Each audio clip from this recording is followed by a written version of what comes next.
Seekers, yuk kita belajar memperbaharui akal budi.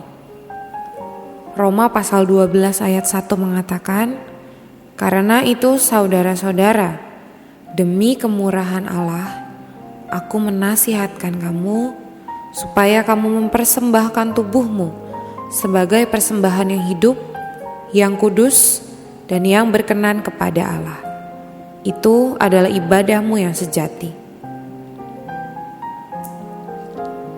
Kitab Roma pasal 12 ayat 1 dan 2 mengatakan, supaya kamu mempersembahkan tubuhmu sebagai persembahan yang hidup.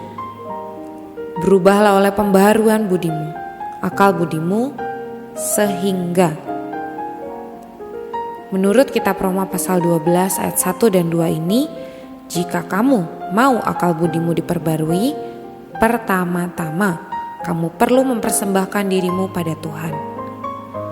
Orang yang mempersembahkan diri pada Tuhan berarti taat pada Tuhan dan mau memberikan apapun yang Tuhan minta.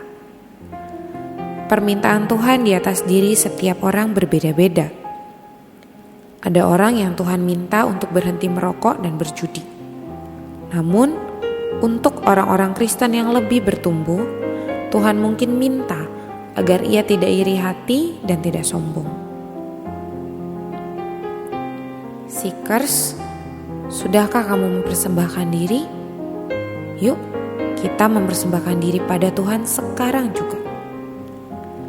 Kitab Efesus 4 ayat 22-23 mengatakan, yaitu bahwa kamu, berhubung dengan kehidupan kamu yang dahulu, harus menanggalkan manusia lama, supaya kamu dibarui di dalam roh dan pikiranmu.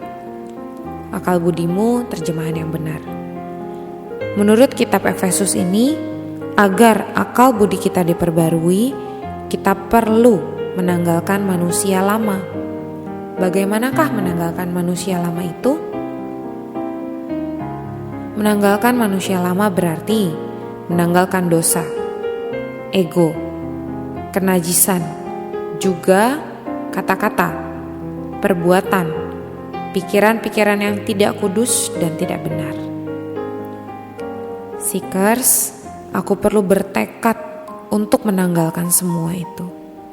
Setiap kali ingin melakukan dosa, atau ingin egois, atau ingin ngomong yang tidak perlu, aku harus segera menolaknya.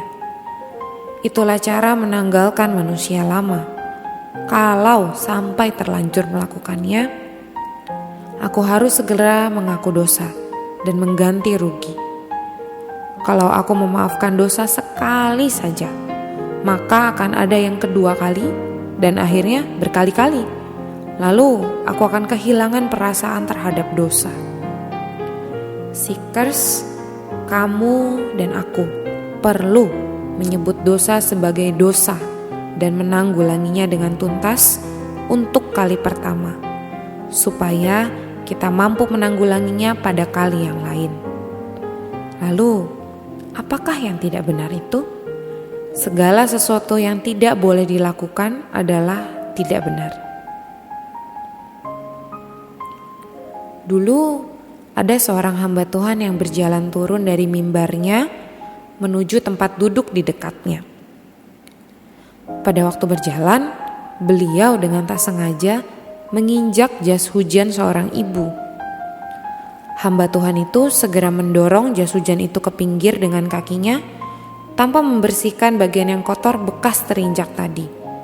Dan beliau juga tidak meminta maaf.